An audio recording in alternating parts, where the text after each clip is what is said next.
I practically overdosed in a hotel. Oh my where goodness. have you ever heard the expression "life flash before your eyes"? There's a greater play in life. I don't know if it's called fate. I don't know if it's called destiny. I don't know if it's called Jesus. I don't know what it's called, but I knew I was dying when.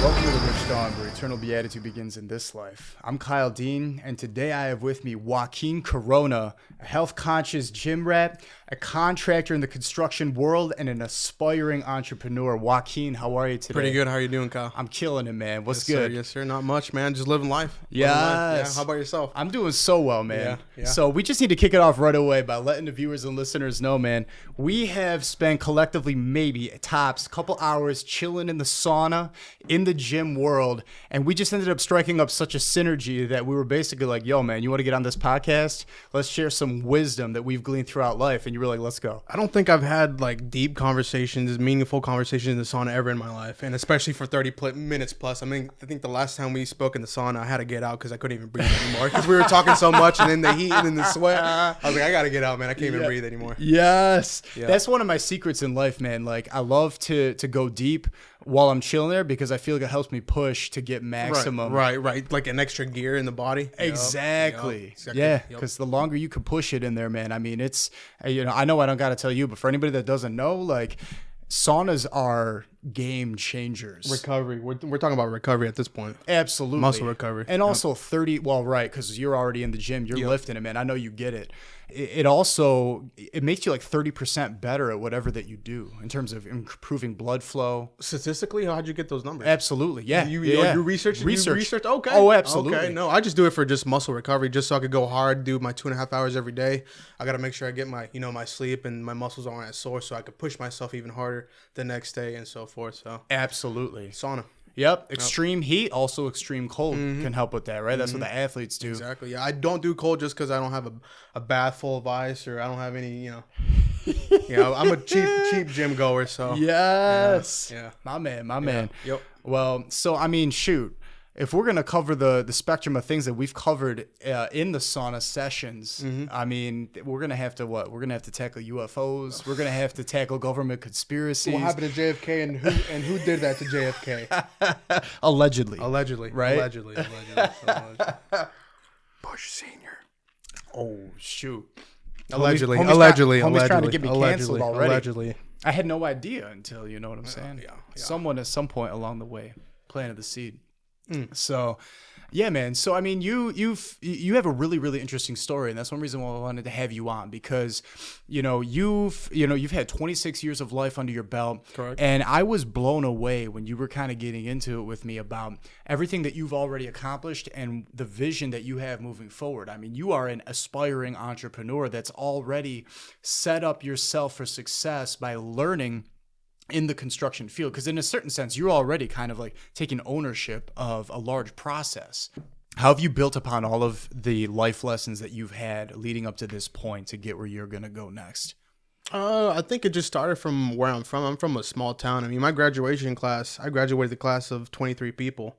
It was really, conservative, simple-minded people where, people were I dealt with racist stuff on the daily. Wow. I had to deal with that growing up. I was the only Mexican in my class, all third grade through sixth grade, where the school would make me do Rosetta Stone just so I could sound more vocabulary and more Americanized instead of with the Mexican accent and whatnot. And it was specifically because I was Mexican and their mentality was, oh well, you're Mexican, you come from a Mexican household.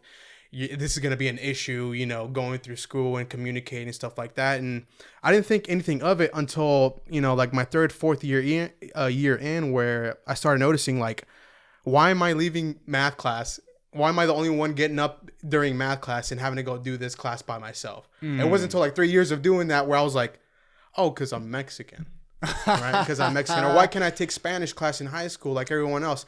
Oh, because I'm Mexican. Just little stuff like that. Just, It could be self-limiting, or at least like an imposition, and you have to be able to overcome that. Exactly, and it's not like we were born knowing how to deal with this type of stuff, because you're growing as a kid and as an adult, you got to learn how to adapt and how to behave, accordingly and stuff like that. So it was just a learning process. But I mean, Was this in like public school too? This was it was a public school, but it was half private, half public because, and I say that because like my parents had to pay like food, stuff like that, and usually in a public school, the food and lunch stuff like that is free. It's part so of the, it's public to the point where anybody could come, but your parents, your household has to pay for your education. And where was this? This was shout out Pratt, Kansas, population of like 15,000. Wow. And yet you came with the Buffalo Bills? And I came with the Buffalo Bills. Shout out Buffalo Bills. Shout out Diggs. It's okay. We love you. It's okay. We'll see next year. We'll see. Do we love Bass next year? Yeah, we love them We all. do love Bass. You can't put everything on him, but man. Mahomes. Oh. Anybody but Mahomes. Anybody but Mahomes. That's it, man. Yeah. That's it. Yep. Mad respect, man, because obviously the season just ended, and yet you still came to represent, and you're not even native from Buffalo. Of course, exactly. So Pratt, Kansas, and coming from a Mexican background, I mean, what would you say was the moment when you recognized, okay, I've got this environment where people are imposing self-limiting beliefs on me. I'm not going to allow that to define my life. Well, that's a very good question, Kyle. It was one thing just taking it all in myself and trying to assess and see what I should do with my life. Because I mean, going like, I don't know about your mentality when you were in high school. I know you have a degree, so you thought of your future a little bit better than I have. But the entire time I was in middle school, I was just thankful to have circumstances. Exactly. I mean, there you go. I mean, in middle school, I had the mentality of I can't wait to get to high school so I could do this and do this. And then once I was in high school, I was like, I can't wait till high school's over because I'm tired of school. But that entire time, I was so focused on finishing high school that I never really thought what I was gonna do once the day after graduation. Like, what do I do now? What do I have set up? And coming from a low income, minimum wage, hardworking family, it was, the bills don't wait for anybody. Rent isn't free. So it's like, what do I do? Exactly. So, it started out just looking for work, working farms, just pretty much working really hard and only making enough money to just pretty much stay right here in life. Just to stay minimum, just to pretty much get week by week, make it day by day, but not enough to really go to that next level, or in other words, better yourself. It's coming from a small town. So if you're not working at Walmart, you're going to be working at Sonic. If you're not working at Sonic, then you're going to be working at Orchlands. If you're not working at Orchlands, you're going to be working at Tractor Supply. If you're not working there, then Arby's. And if not Arby's, then McDonald's. Point being is that no matter where you go, because of that small town, the money, the lifestyle, the mentality is just going to be right here, just bare minimum, if not lower than that, if that makes any sense. And if you only have a graduating class of 23, you're talking 2 to 3 people in each of those places, and that's everybody. And that's because like 2 or 3 kids didn't graduate, So wow. If not, it would have been like 26. Wow, man. So you realize basically, it's not, from what I'm hearing, what you're saying, you finished high school and you just put nose to the grindstone and you just had to fight to survive, essentially. At what point from 18 to 26 were you like, okay, I'm not just going to figure out what it takes to maintain, but I really want to push myself? I mean, you're super health conscious. You very, very dedicated. You have a tremendous ethic. It seems that it carries over into work as well. Like, where did all that come from? I think there's a pivot point that came across to me, and it was I think I was like 19, I think going on to 20. The year was 2019.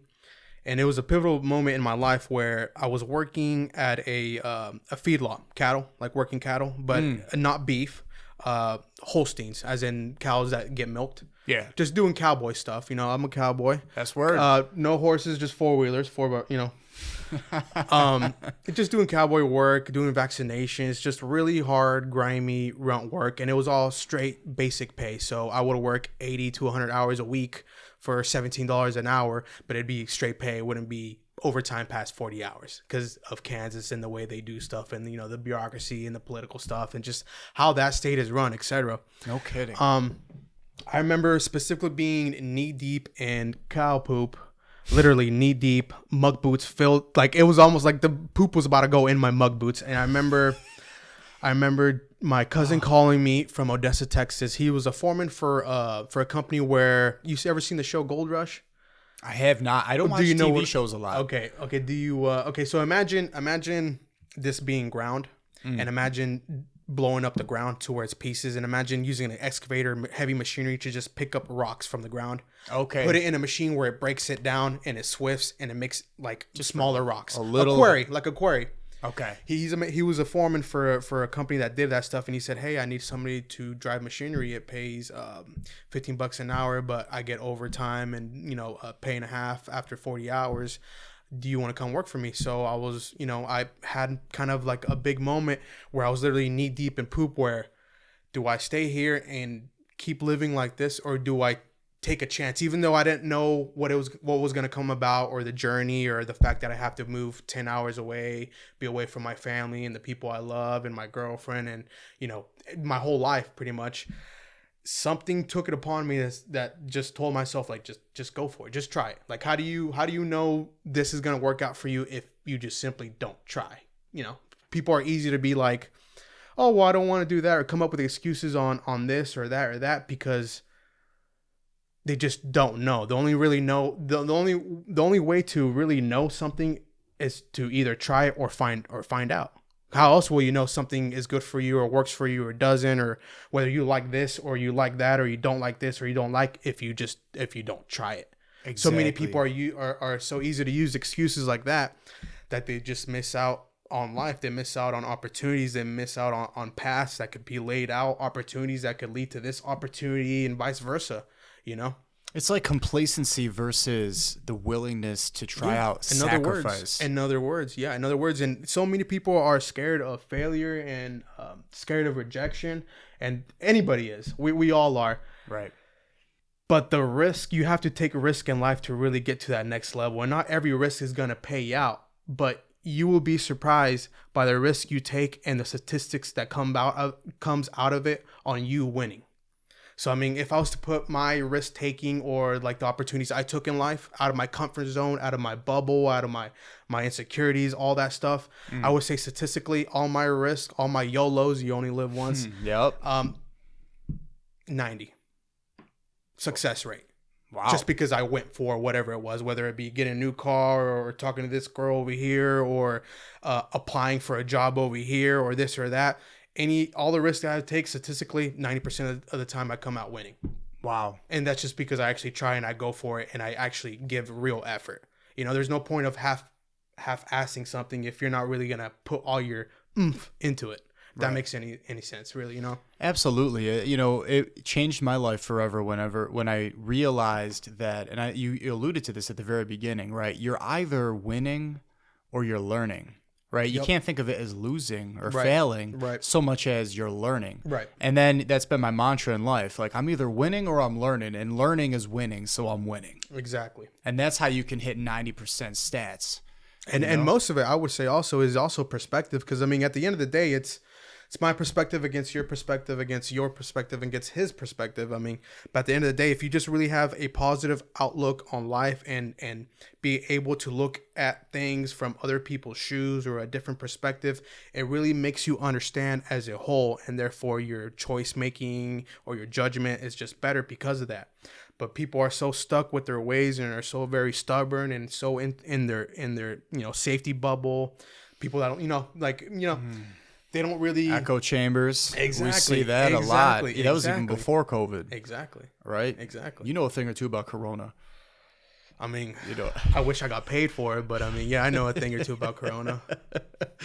That's where life, man. You've been Corona before it was the virus, though.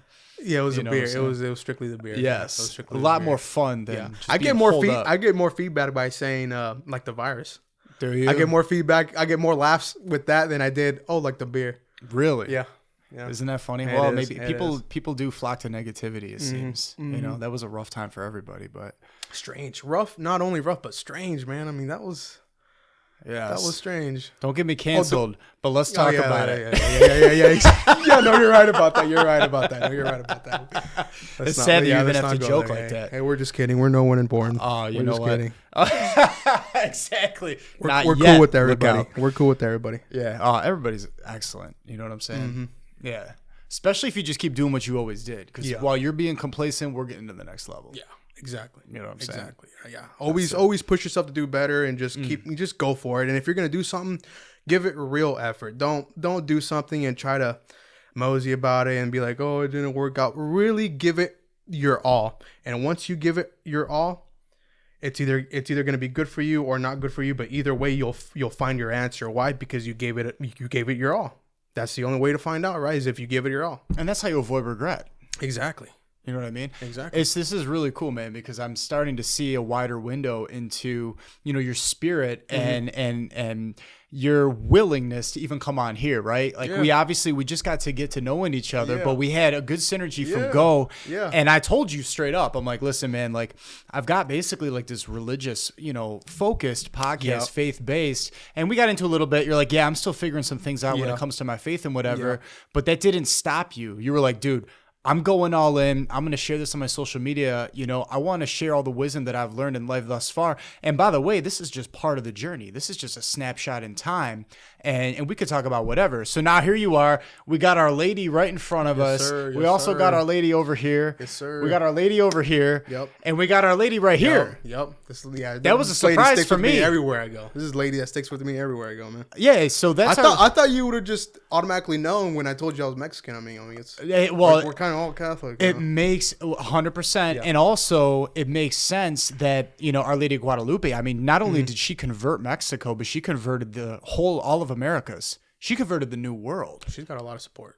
Yes. She's got a lot of support. I'm going to say that. Absolutely. And talking about, whatever your religion is or whatever your backing is, it's all cool, but just don't be that person that pushes, your beliefs and tell people it's my way or the highway. That stuff ain't cool. Respect everyone and, just respect everybody and their beliefs and you'll get that right back. I don't respect people who try to be super pushy and super, oh, well, you're wrong. This is the only way. I don't know if you know what I'm trying to say. But I do. When it comes to religion and I don't know if you met other people that really try to be like, oh no, this is it. Right. Your beliefs are wrong. You need help. It's this way. Well, it's funny that you say that, man, because obviously I've been on a journey to get to where I'm at as well, right? And I don't believe that, first and foremost, when you say religion, I feel like that could be a supercharged word for a lot of people. Mm-hmm. I feel like a lot of people our generation will default to I'm spiritual, but I'm not religious. There you go. You know what I'm saying? That's better wording. Yeah, and that means something to people, right? Yeah. Because it means that the word religion can be supercharged with, dogmas or rules or a list of don'ts. Mm-hmm. And then if you start imposing that on people, it's like, yo, man, why are you throwing shade? Why are you cramping my style and everything else? Right. Whereas, and I would say that was me for the longest time. Like I felt like, yo, I'm mad spiritual, but I'm definitely not religious. Mm-hmm. And I kind of thought of God as being on top of a mountain. And I felt like it's similar to what I'm hearing you saying. Like I felt like, listen, man, there's more than one way up a mountain. Right. You can come up the back way. You can come up the front way. You can come up the sideways. It's like the aggro crag rock from Guts and Nickelodeon growing up. Right. Like there's multiple ways up the rock. Right. And, whatever path works for you as long as you can get there. Mm-hmm. Right. So that was me for the longest time. Now, agree or disagree, you're not going to hurt my feelings no matter what. Right. What changed for me with that was, I started opening up the different religious books, right? Because I've read the Quran, I've read the Bible, I've read the Tao Te Ching by Lao Tzu, and all these different, beliefs. I've gone super far east. I went to the west. I tried to find a symbiosis in between, and I tried to put all of these. I tried to do a Rubik's Cube or a jigsaw puzzle to fit all of the different faiths and take the best out of all of them. And I feel like a default position is to say, none of you are right because all of you got some of it right, but some of you got some of it wrong because otherwise why would this other thing exist? I'm picking up. You know what I mean? And then I started comparing the religious books with each other. Okay. And particularly, obviously, I'm big into Our Lady, so that comes from a Catholic background, which is Christian. Some people say, are you Christian or Catholic? Right. Catholic is Christian. Right. But, you read the scriptures, and it says in the New Testament that Jesus is the way, the truth, and the life. No one comes through the Father except through me. And he also says, narrow is that gate that leads to eternal life. Wide is the gate that leads to perdition, which is basically hell, failure, getting it wrong, error. Right. And what I didn't really understand what that meant for the longest time. But then I compared notes with what the Bible said Jesus did throughout his life, right? And then what the Quran said, for example. Like the Quran, I've spoken to Muslims. I get a lot of my knowledge by having a conversation like you and I are having. Right. And that's why I want to kick it back to you and hear where you're at today. Yes. At this journey in time. But I heard people say like, we as Muslims believe that Jesus wasn't really up on the cross. It was actually a sleight of hand where Simon the Cyrene was really the one that was up there. Or another version I heard was Jesus was on the cross, but he never really died. It was actually a show, like we think he died. And that's why your Christian Bible says he died. Right. But that's not really what we believe. We definitely don't think he's God.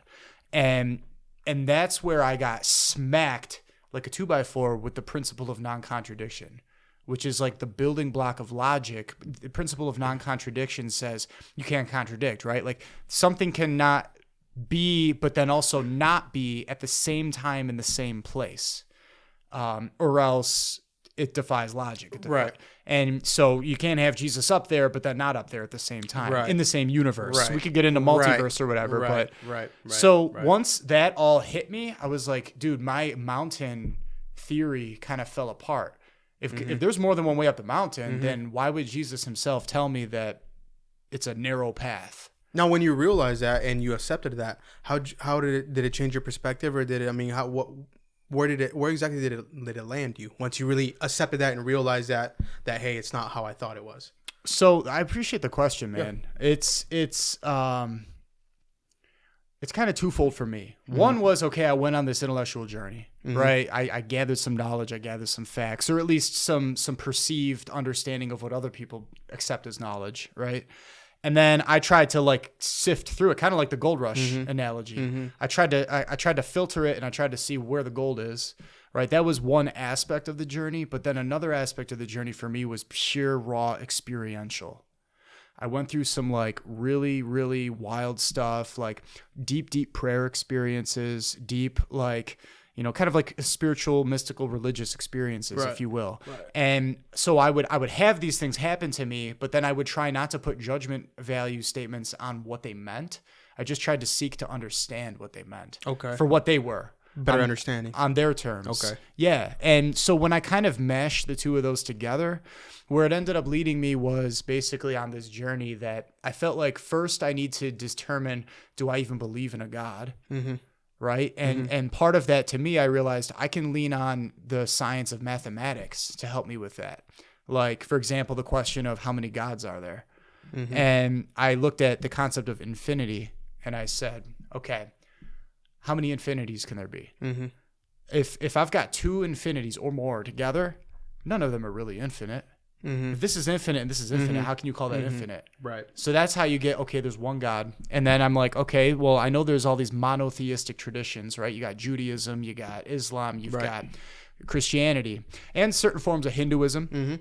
Right? Some say there's like 300 million gods, but they're all aspects of one God. Right. So some of them say it's one God. Right. So now I'm like, okay, well, which one of them's right? Right. So I had to go down that journey. And, I came to the belief that Jesus Christ is God. I won't, get into a whole treatise on why I thought that, but that's where the journey led for me. And then I ultimately had to ask the question, like, well, there's like a billion versions of Christianity. How do I know which one's legit? Like, you have to have the fullness of the truth to be so audacious to claim to someone, I got the fullness of the truth. Correct. And therefore you ought to believe this. Right. And it speaks to your whole point. It's kind of cringe. It's funny. We just did a whole episode on cringe, like with some homies. Yeah. I would love to get you on the panel with someone sometime too. But like, it's mad cringe to like make an assertion that you can't back up. Exactly. So, or make a fair point value, or make a point make a point that actually backs up, that actually holds ground. You know what I'm saying? Most 100%. People say stuff, but it really doesn't hold anyway. So like, well, anybody could say that. Yeah. And so finally it just like, I started asking Alexa, I started asking Google Assistant, yo, who founded the Catholic Church? Yeah. Jesus Christ. And I was just like, whoa. I don't trust Alexa, by the way. Yes. Oh, I don't either. They probably reprogrammed it by now, actually. But I would go to the primary sources as much as I can instead of technology. Right. But if you study, all of the early Christians, you recognize all the early church fathers accepted like the Eucharist and that's truly Jesus Christ, body, blood, soul, and divinity. Whereas every version of Protestantism rejects that and whatever else. And then I just realized, I'm like, shoot, some like white European dude from the Middle Ages founded almost every other version of Christianity. Right. There you go. Martin Luther, Lutheranism, John Calvin, Calvinism. There's always an ism. So many good points out there with so much good, backing that it's hard to pinpoint and tell, well, it's this one. Right. Well, it's this one because you have so many people saying, no, it's this one. No, it's this one. And they all have valid, good points like you're saying. But you get to a point where it's like, well, then which one is it? Well, then. Right. And so, like, what does that mean for you, though? Because I feel like it's again, at least twofold, the response, right? One is like, I guess it comes down to how does logic work in your mind, right? Like how someone can present me two or more sets of extremely convincing things. Maybe I just like both of them. But then I think it goes deeper from knowledge to like the will, the will to change or convert, as they say. Right. It's like, wait a minute, if I have to accept something that imposes on me, like this is how you need to conform your life moving forward. Well, then now I'm touching on pain points. Right. And maybe I don't want to change. And you said it. You said will. And like with my journey, yeah. Even though I'm 26 right now, and I don't have an answer, right? And it's okay. I'm not in a rush to get an answer. And if I don't get an answer, then this is a snapshot in time. That's life, right? That's life, right? But going back to my journey, like I was saying, I made that move from Kansas to Texas, right? Okay. So that was a change and just the beginning of really getting out my comfort zone. But it wasn't until the first month that I was over there that my girlfriend of 3 years from high school ended up cheating on me and leaving me, and of course with that came heartbreak and I remember leaving work at like 8-9 in the morning and not caring whether I was gonna get fired or not, and driving 9 hours back home just to get dealt with. This is what it is now. The news. And of course, I was like 19 that all I wanted to do was just cry. All I wanted to do was run home to mommy and daddy and get in my room that I don't have anymore because I moved out. I moved all my stuff to Texas. I just wanted to fall back and just get in the fetal position and just, that was my natural feeling, right? Absolutely. But something, I don't know what it was, and I still don't know what it was, but there's something that overcame mentality and in my heart that said, that's the easiest thing you want to do, and it's the easiest thing you can do. That's why you got to do the opposite. And the opposite was, go back, focus on work, focus on yourself, do that stuff. So for me, it was more of a change in my mentality, my perspective on how to really view things. I felt something in my body saying, hey, just do things kind of the opposite that you would normally do, just because it's different.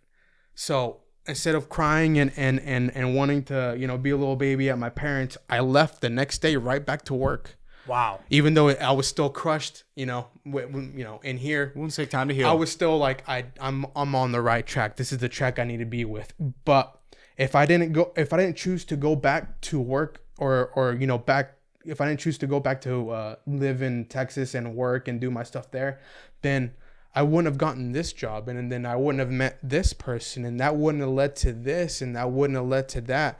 And pretty much what I'm trying to say is that after, things were falling in place one after another when I just not only change, like be a better person, like just the way I interact with people instead of being, short, quick tempered, and I don't care what you're saying, whatever it is, or be up here with my ego, like I make more money than you, so I could care less what you say. Instead of when I started changing my ways, I started noticing how just little stuff like, I found a $10 bill on the ground, or just stuff that were positive in my life, good or bad, big or small, that were just happening in my life. And it was such a positive change in my life where I started noticing, like, this used to never happen to me. This little luck or this little stuff over here, or I meeting cool people or people wanting to hang out with me or whatever it may be, this stuff wasn't happening back then.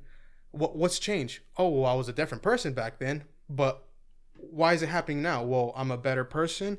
I work for everything I want. I treat everybody with respect. It was more of a like just I call it fundamentals. Like it just gave me a better understanding, a better viewing of how I should really go about life, right? But it really matters to me because it's genuine. Most people want to be a good person because they think, oh, well, if I'm a good person, or if I give money to a homeless man, or if I do these nice things or these nice things in life, then God will repay, or karma will repay, or whatever it may be. Checking the boxes. Yeah, exactly. But it doesn't work that way because it's not real. Like all these things I'm saying right now, and I'm dropping game right now, so I hope everyone's taking notes.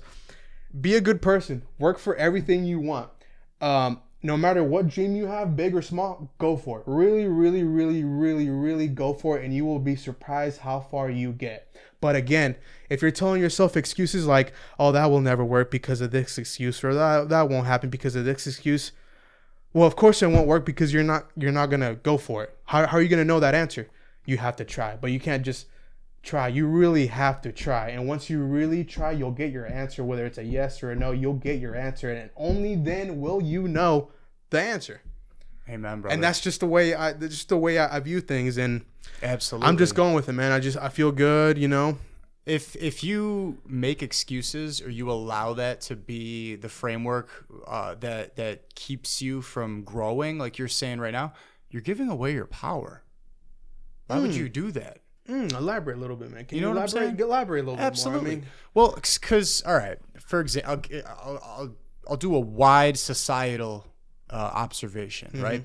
There are these two main concepts that come out, and I feel like they're kind of these wrestling points about how people view what society maybe owes them, right, or doesn't, right. And it all comes back to perspective, which is everything you're laying out. It's like, things maybe didn't necessarily change in terms of what was possible in my life, except my perspective on life changed. And then it got better and better over time as I continue to grow and develop. There's this, have you ever heard of the idea of equality of opportunity versus the equality of outcome? I've heard the second part to that. Okay.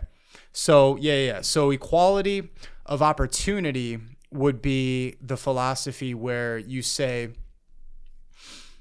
I think everybody, hopefully any good person would agree, like, equality is a good thing in general, right? Like this idea that everybody should be given an equal chance at life, at success, at being given the skills that you need to succeed, right? So equality of opportunity would be, we need to provide an environment that gives everyone equal access to the opportunities to succeed. Right. Equality of outcome would say that we need to provide equal outcomes to everybody, right? So equality of outcome would be like, you know, and I don't mean this flippantly. I'm not trying to like poison the well and say I don't like the latter versus the former, but an extension of it that comes out in society a lot of times is where people joke about participation trophies. Yeah. You know what I mean? Yeah, I know what you mean. It's like equality of outcome. Yeah. No matter what you do, you're going to get the same outcome. Yeah. Right? I mean, that is kind of that's taken to its logical extreme of terms of how it can present itself negatively. It's that it's not even about the opportunities that are presented to you. It's not even about the amount of effort that you put into it, but everyone should have equal access to the same outcome, right? One example would be that everyone's student loans are forgiven across the board, no matter what, without any sort of consideration of how that's going to impact the educational institution, the taxpayers that went into providing it and everything. And, you know, for me, like, I'm not a finance guy and I'm not a political guy. That's just me. Right. I don't really do those things in, you know, my podcast per se. I've had financially, you know, savvy people on, and it's amazing. It's like, please teach me something that I don't already know. Yeah, I'm the same way. You know what I'm saying? I understand, yeah. But I am very philosophically minded. Yeah. And one thing that's really cool about philosophy is you can kind of learn these overarching concepts that are the fundamentals, the building blocks that are the prerequisite to things like finances, or things like how you run a business, or things like even how laws are written, right? Like, I love how Plato said that, like, the philosophers are like the kings, because, you know, and I'm paraphrasing at this point. That's the quote from Plato, but this is what it means to me. Like, if you recognize that living a life of virtue is like the goal to happiness in this life, right? Like, That's equality of opportunity. Everyone has the opportunity if we provide an environment. And this is one thing I love to do in the life of this podcast. It's in some ways an extension of a ministry that I'm a part of. Like, we want to provide access to, here are the virtues, here are the vices, right? Virtues are good habits, vices are bad habits. And if everybody has equality of the opportunity of, this is the blueprint, this is what to strive for. Like, it's kind of like an RPG in video games, right? Like, you've got all these like invisible stats above your head, and it shows your levels of virtue or vice, right? You know, like Fable was a popular video game that came out in the early 2000s. It was one of the first ones that killed it in this, right? You get what I'm saying? I never played, but I hear good things. And you get those visuals. Like, you've got this whole like value system there. The reason philosophers are kings is because when you recognize that if I'm shooting for maximum virtue throughout my entire life and I want nothing less, it can get, quasi-revolutionary, because it's almost like... In other words, are you talking like achieving greatness? Like 100%. Like always striving to achieve greatness. Excellence. At this tier, as always top tier. 100%. Yeah, magnanimity. Yeah. Magnanimity would be the virtue where you do really great things and people recognize you for the great things you've done, right? Because it's like you can't help but... Right, like people that have attained like some of these highest honors that are given in this life or whatever, right? That would be a measurement of magnanimity. So, if you are maximizing all your stats on the virtue front, there kind of comes a point where laws become unnecessary in society. If you really think about it, what does that mean? Which particular? I told you it's going to sound revolutionary, bro. You got me. Which particular laws are you referring to? I mean, talking about laws that prevent people from being criminals. Yeah. Laws that, like modern day laws is what I'm saying. Just like any modern law. day laws. It's nothing new under the sun, man. Right. Like, I mean, laws that prevent people from killing people, hurting people, from. I mean, what do we need laws for? Civil. I mean, to keep everyone, I guess, grounded.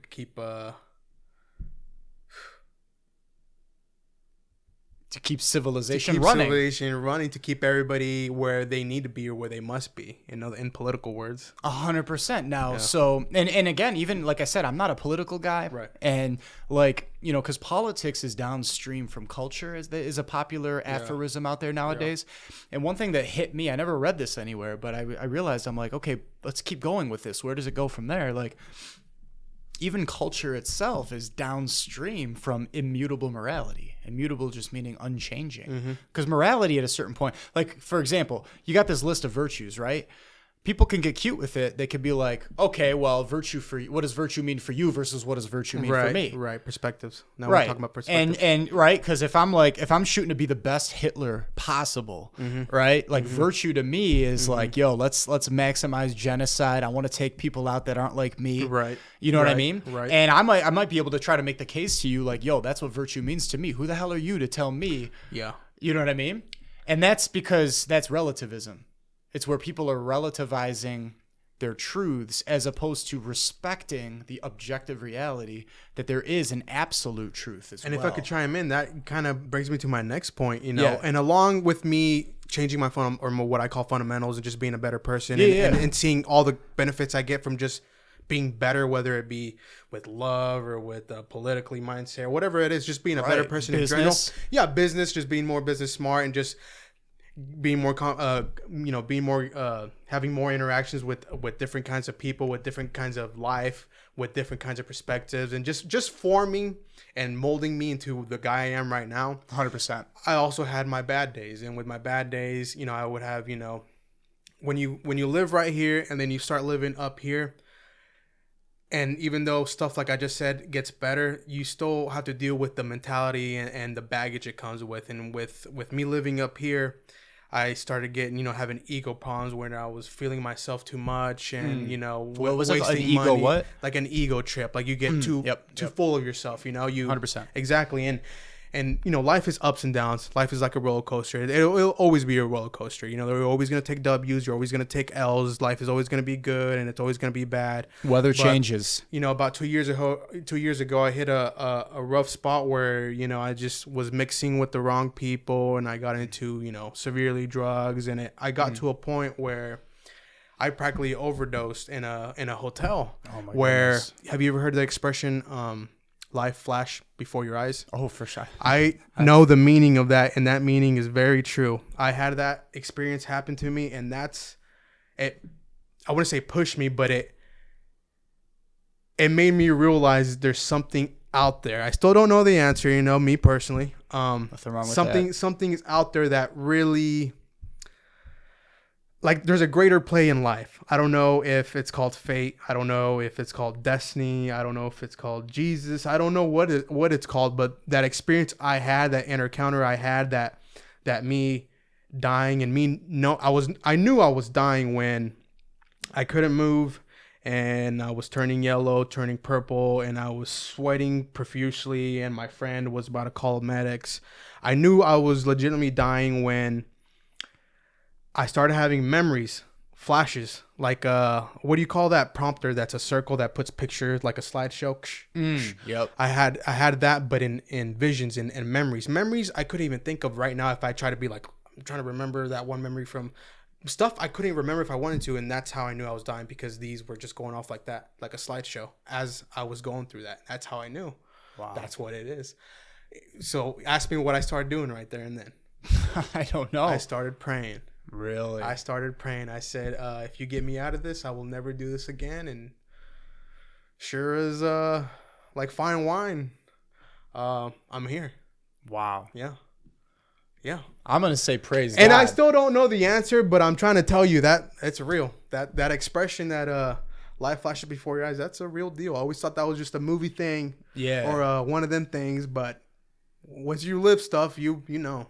But yeah, man, just talking about real life real and life death. stuff, real life stuff and death. And anyways, that Thank loss, you for sharing. that loss. I really appreciate that. That loss, I learned from it, right? What did I learn from it?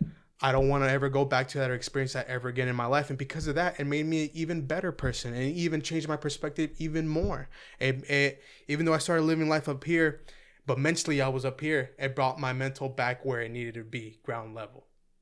Does that make any sense?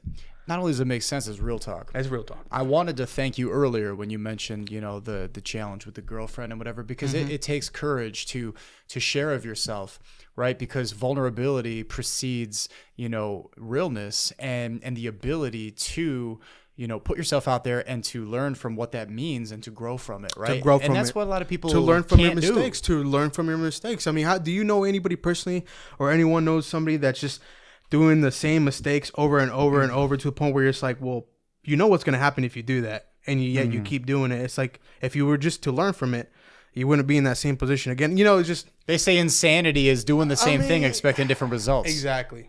Right? Right? I mean, a lot of people want change and expect results without putting in the work, and it just doesn't add up like that.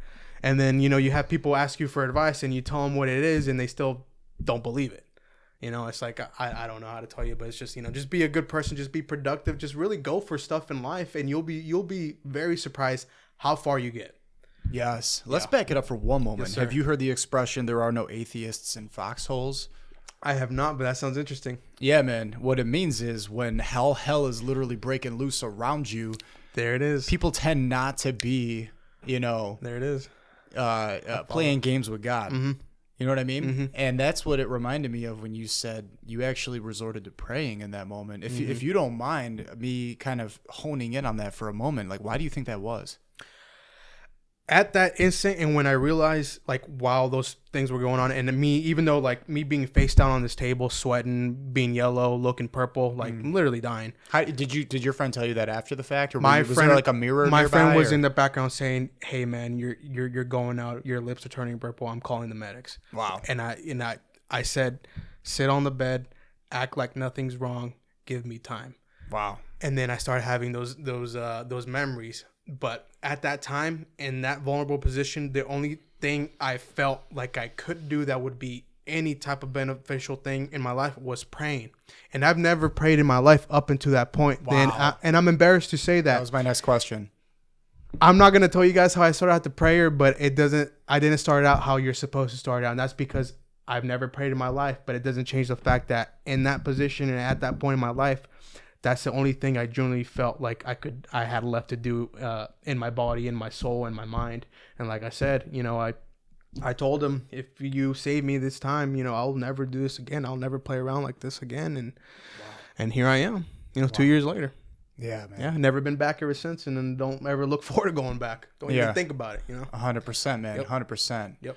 Wow. So, I mean, that's a profound insight into, a seeking mind, a mind that's yearning for the truth, for goodness, maybe, right? And wow, just thank you again for sharing that, man. Of course. Yeah, And that's the result of me living my life right here and then going up here. But like I said, it came with baggage. It came with baggage. Maybe I was doing better financially up here, but because I was doing better financially and being able to do more and waste more money and be around different types of people on the same level as me in life, or however you want to picture it, it came with that baggage. Oh, yeah. Drugs, alcohol, strip clubs, just a different lifestyle, because I went from living here to living here now. And that's the baggage I got. Wow. So, I'm trying to say, so it's absolutely.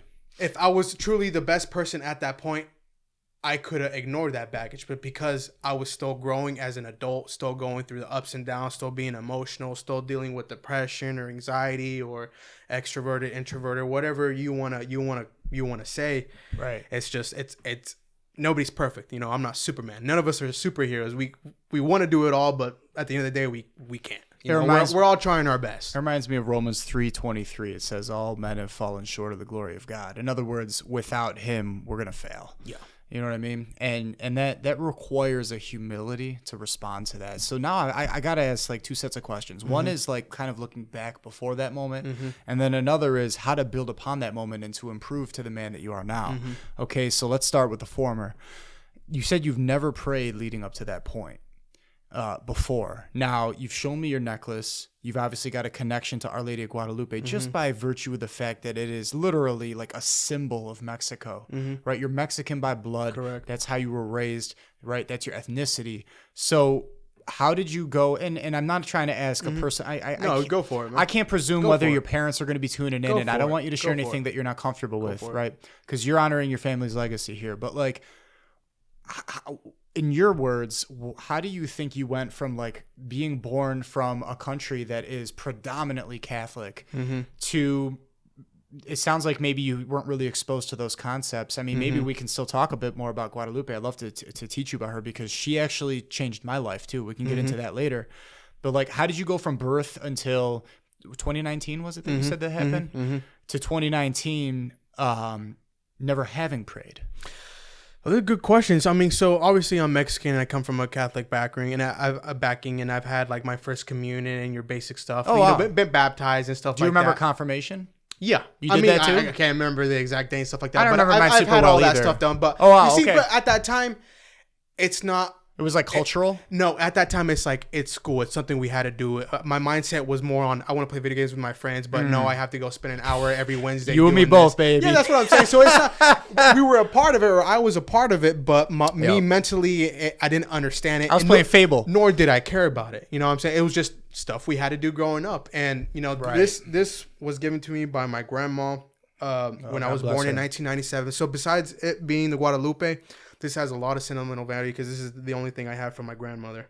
Has she passed on? Yeah, she passed on God rest her soul. last year. Yeah, appreciate that. Thank you, man. Yeah, of course, man. Yeah. Does it say anything on the back? It doesn't. It has our guy right in the back, man. The holy face. Yeah. The holy face of our Lord. Yes, sir. That's what's up, keeps me protected, man. 100%. Yeah. I believe it too. I do believe that. I believe it too. Yeah. But yeah, man, never. And a little bit of that also was that I went, like I said, with my private school and, being the only Mexican and it being nothing but football and not be able to do Spanish. It was a lot as a kid. The least thing I was worried about was your religion, my religion and what I should be doing. I was more worried about girls or how to get in with the popular crowd or, hey, I got invited to this football party. I was too busy trying to live, my normal education life, just like everyone else right now, just trying to go with those with the flow on that. So I mean, no question. And those that's no excuses. I just didn't legitimately have any reason to connect on a deeper level with exactly until like you use that quote.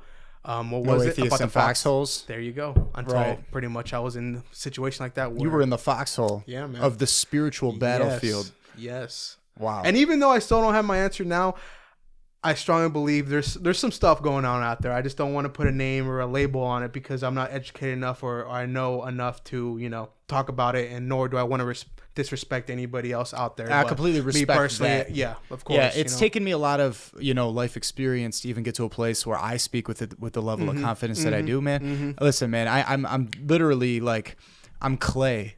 You know what I mean? Talking about confidence, I'm a broken vessel. Talking about confidence, I mean, I showed you that picture. I used to push 300 pounds. Back when that happened, when I got heartbroken, I was at 300 pounds. So I'm from going from those lows to those highs. I was also working on myself physically, and with that, like I said, ego and me being more confident on how I look, and people talking to me with more respect, or people treating me different just because I look different is something that I had to mentally grasp around, because it really hit me like a truck. Like, how come they would never talk to me like that? Or how come this girl would never talk to me like that? Or how come this would never happen? Oh, because I used to be fat. I used to be 300 pounds. And now that I've slimmed down, people automatically call me, whether it be a boss, none of that stuff matters. But the way people treat me once I started working out and looking different was such a dramatic change to how it was back when I was unhealthy. Yes. And and that was just a really hard thing for me to grasp, because I mean, if you go to the gym, you obviously go to be healthier and look better and change your lifestyle and your body, right? And people work hard for that, but just because you work hard for that doesn't mean you know, or you expect to know how it feels once you get there. Like, I want to look good, and now that I look good, I have girls, friends, whatever, want to talk to me, but at the same time, I don't know how to interact because it's new to me, because I've been working so hard to get to this position that now it's here. I don't know how to interact. Does that make any sense? 100%. If I was fat and ugly and no girl wanted to talk to me, and now they're wanting to talk to me, that's what I work for, right? But doesn't mean I know how to take it to the next step. Exactly, because I've been so focused on just wanting to get to that step, and now that I'm there, it's like, well, that's cool. It feels cool, but I don't know what to do. Yes, so it's all a learning process, man. And it's a balance too, man, because you've mentioned the ego a few times, right? Like you've acknowledged the fact that there's a place that you can get in your life where, and it goes back to that perspective, right? Mm-hmm. Like, what happens if you gain the whole world but you lose your soul? Exactly. Right. So let's say you the girls are starting to pay attention to you and whatever else. How often have you taken the time to think that every single one of those women is a child of God, right? She's the daughter of a father that wants, hopefully, if he's a good man, what's best for her. That's something I really, really wish that was instilled in me growing up, right? I got my own wounds in life, like, come from a broken home, divorced family. And mind you, my parents did the best that they could with the circumstances that they were in, but it doesn't change the fact that it wasn't ideal. And so it came with a lot of those unique challenges that, formed me into the man that I am now. And one thing that I so wish that I would have grasped sooner in life is that, like, if you're in a relationship with a woman, for example, right? Like, you should be preparing to take that to its ultimate end, which is really like begetting further children. Like, when it comes to, like, becoming one and whatever that comes with that. And then here's where the rubber meets the road. It's that, like, okay, if you want to get married and have a family someday, do you want to get married with a lady that's like been with a bunch of other dudes and like, do you really honestly? Because you might think when you're on the selfish side of it, now it's like, that's what I think I want because I could never get it in high school at the football parties or wherever. Right. And then you come to the other side. There's like one of two maybe choices that you can make. One is like, well, listen, I don't deserve purity because I didn't exercise purity. Why would I expect her to be at a level that I'm not at? Right. Let's just settle for, hey, you got baggage, I got baggage, let's move on. Exactly. Or there could also be like, but that doesn't change the fact that the ideal is also capable of being the reality. And if you're with a lady that, let's say it doesn't pan out for you down the road, now both of you are going to go get married to someone else someday, it's almost like you're stealing from her future spouse, just like she's stealing from your future spouse. And it's a whole different mind frame. What do you think? Adding or chiming into that with perspective is like back in my immature days, or when I was going through those highs and lows, and being ego driven and power trips and stuff like that.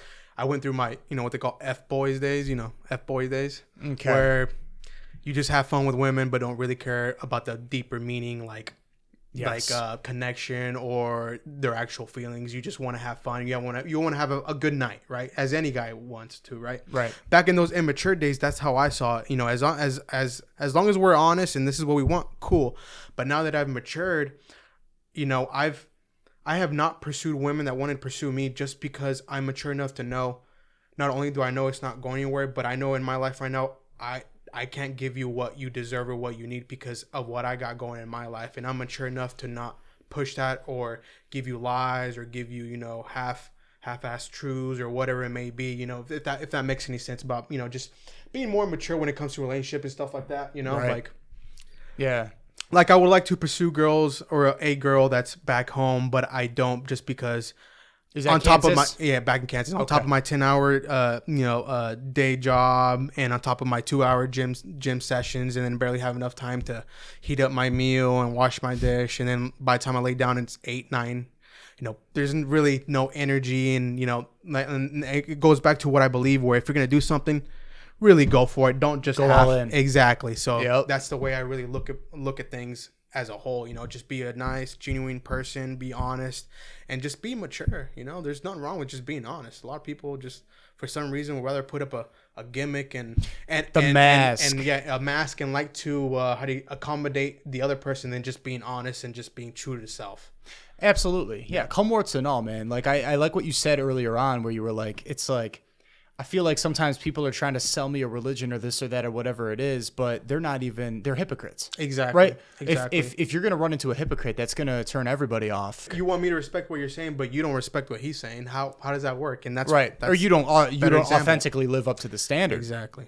If you're not living up to the standard, it gives the air that nobody can end up actually accomplishing that, right? Like it gives the air that it's like rules for thee, but none for me, right? I can't stand that. You see that with big government. That's why one reason I love, going back to that, like equality of opportunity versus outcome. It's like there's a layer of respect, but also responsibility that comes with recognizing that, hey, if I'm genuinely crushing it in all the virtue stats, why do I even need laws, man? Laws are for people that are going to break them. Yeah. But when you're living ultimate virtue, it's the fulfillment of the law in a certain sense. Why would I need police to check me on that? You know what I mean? And obviously, in reality, we live in a broken, fallen world, and we're never going to live up to that ideal in this life. So it's a balance thing, and it has to come from an individual level. But you're absolutely right, and I appreciate the level of wisdom that you bring when you say, it's kind of like the grass is greener complex. Right. People always want what's on the other side of it. Well, okay, now all of a sudden I'm not fat anymore. All of a sudden I got the good looks. I got the muscle. I got whatever. I'm getting the attention. But do I actually know what to do with it now? Exactly. Yeah. Like you could be the most handsome dude on earth and you could go straight to hell because of that. Yep. Right? You could be an incredibly beautiful woman, but completely and totally lose your soul because of that. You could. I learned that when I read from a spiritual master. They were saying, be careful about good looks.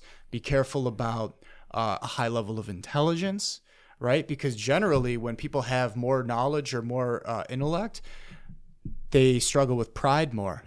And that's like you're saying. There's always some baggage that comes with it. There's always some baggage that people don't think about that it's going to come with, but it comes with it. And when it hits you, you just literally don't know what to do about it because you weren't thinking about that. You were thinking about the main thing.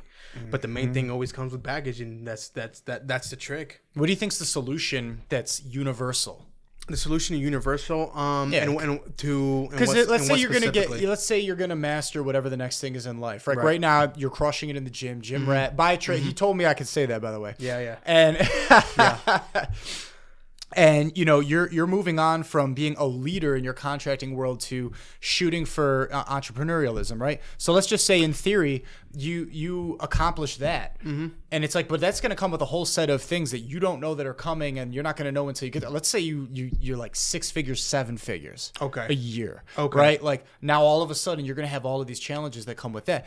What do you think might be the universal answer to being grounded, right? Civilization. Yes. To a point where no matter what unknown might come later, you'll be able to maintain it with a level of virtue. What's the solution to that? I mean, I could be wrong here, but from what I get with what you just said is that, okay, so with what I'm doing right now, I've been doing for 5 years, and I'm very grateful and appreciative to have traveled and made money that I never thought I'd be able to make, right, and experience things that I've never thought I'd experience, or let alone see things in states and meet interesting people from all lives of the world.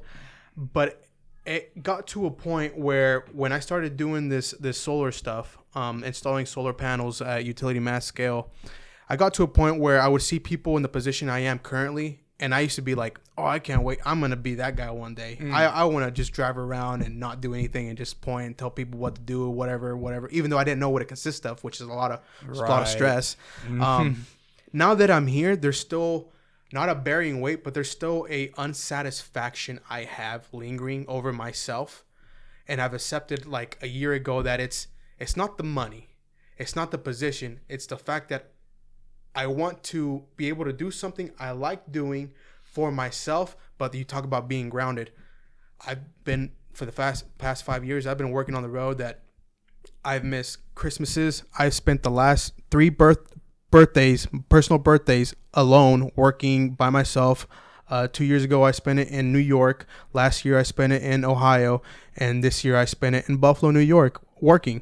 And I've matured, and I realized it's the small things in life that matter.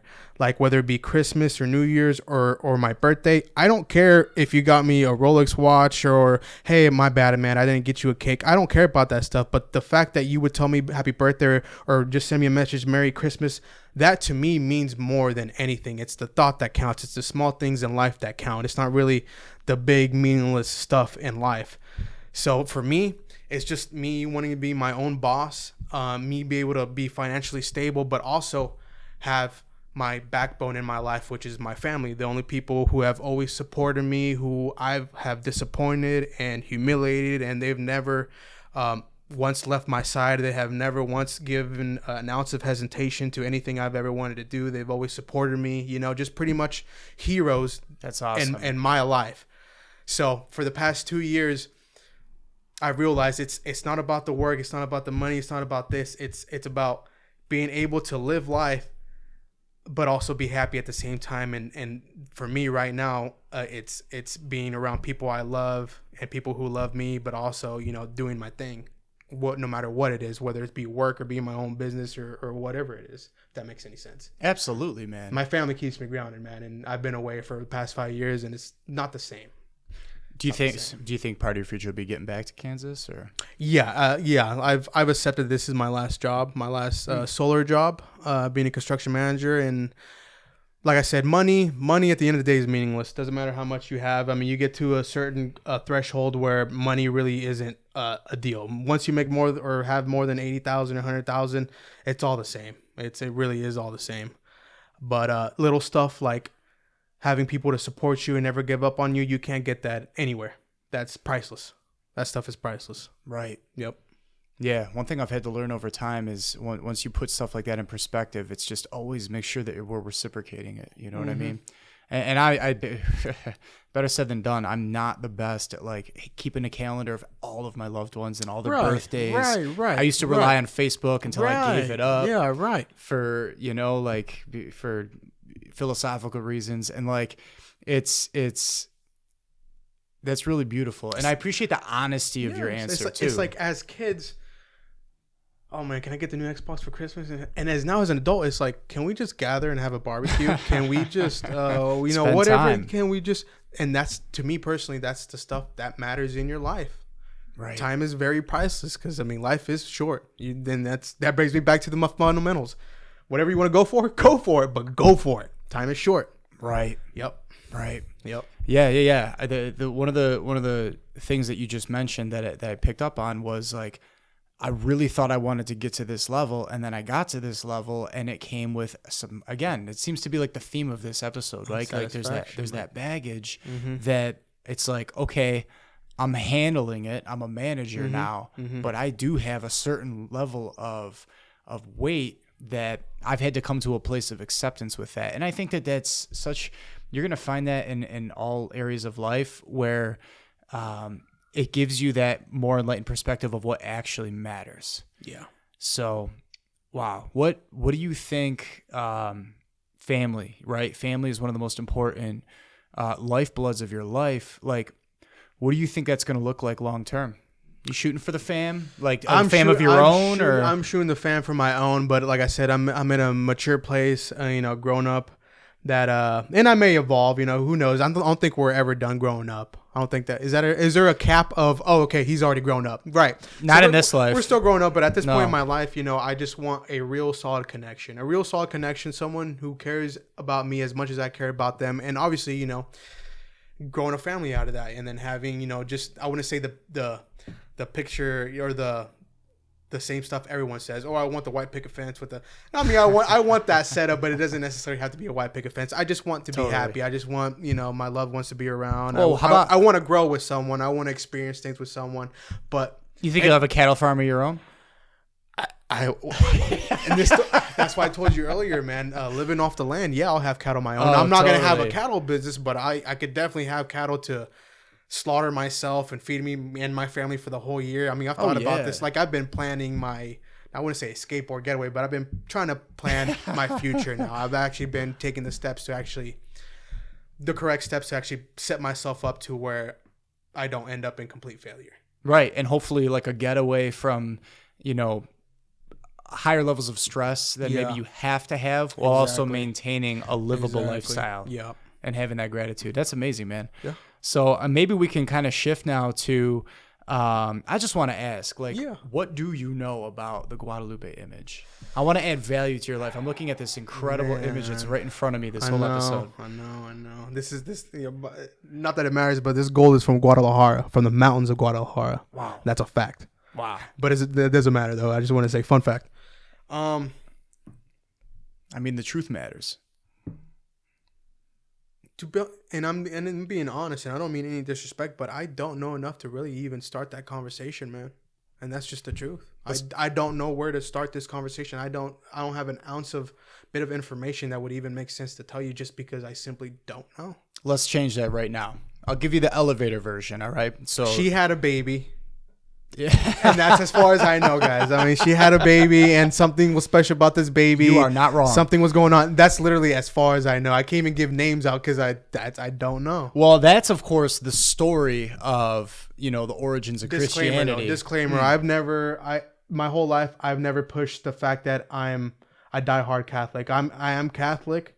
I was raised Catholic, but I don't in any means push the narrative that I'm a full blown out educated Catholic. I just want to say that right now. I'm not a poser. I'm not with that posing stuff. I don't do fake stuff. Like I said, I see what you're doing right now. Exactly. I see what you're doing. No, I don't mean no disrespect by any of this. No. That's what I'm trying to say. I appreciate that you said that, by the way. Disclaimer. Well, I don't think anybody would get that from actually listening to the episode up until this point, right? Because obviously you mentioned that it comes from your grandmother. So the sentimentality is a given. Yes. You also, I didn't realize until somewhat recently that, you did go through like the baptism, the communion, and the confirmation. So clearly you were raised Catholic in the sense that it was a part of what your family passed on to you. It's just that you didn't connect with it. I didn't connect. And you and I both, by the way, same exact life story in that sense growing up.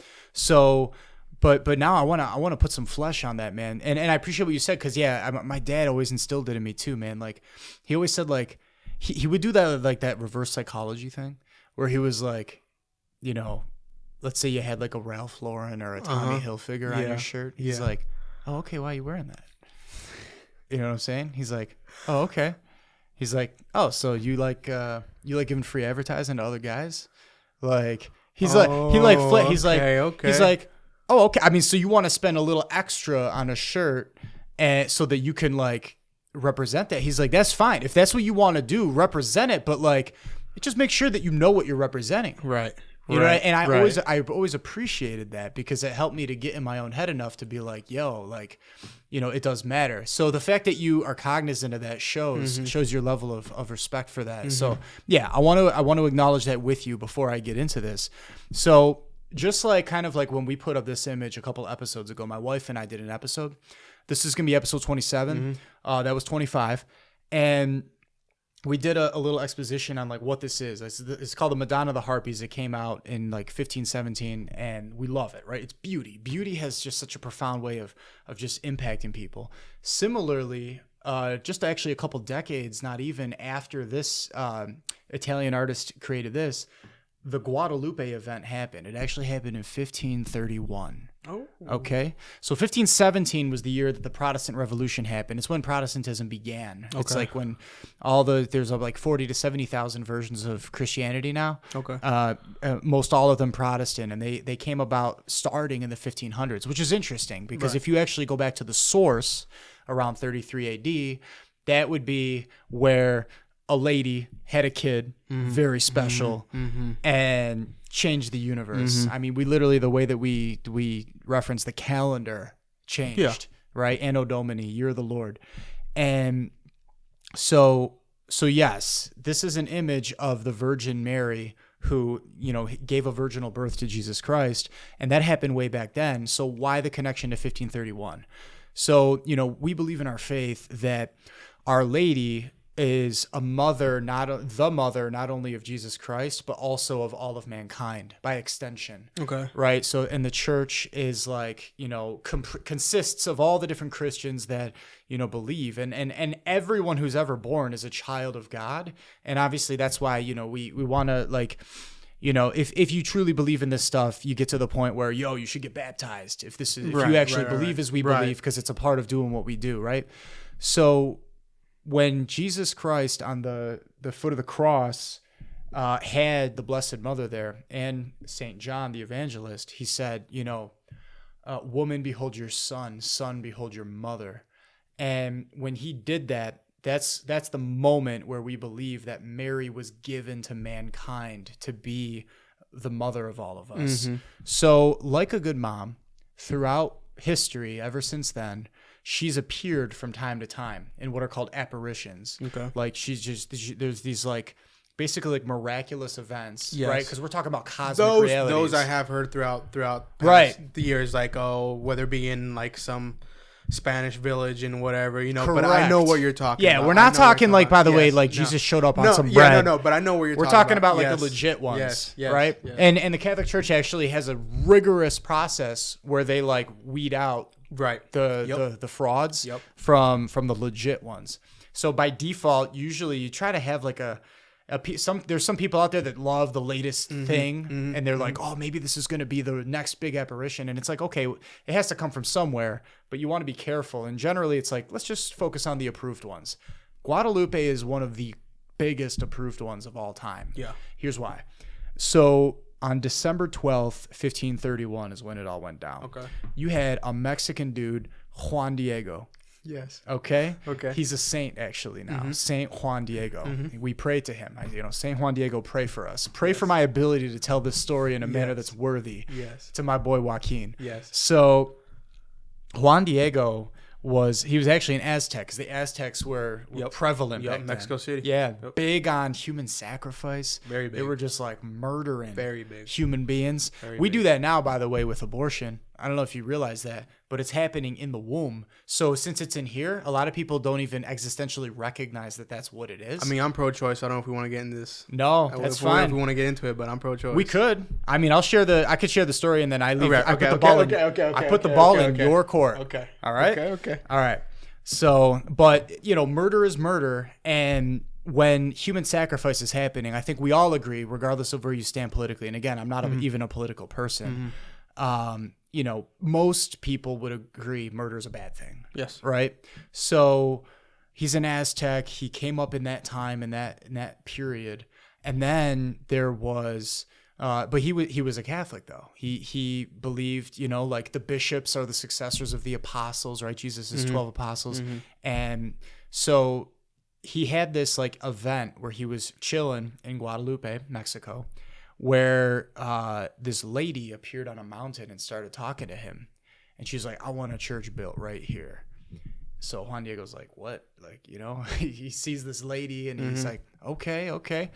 And then, you know, she was like, I want it built right here. He's like, okay, well, how am I going to, you know, how do you want that to get done? How's that going to get done? Right. And she's like, you got to go to the bishop. Right. And that's a lesson for all of us that, you know, you work through the channels that Jesus and his church put together, which includes the bishops, right? The apostles of our day. So he went to the bishop and he was like, listen, this lady appeared to me and she was like, we really need a church built here in Guadalupe.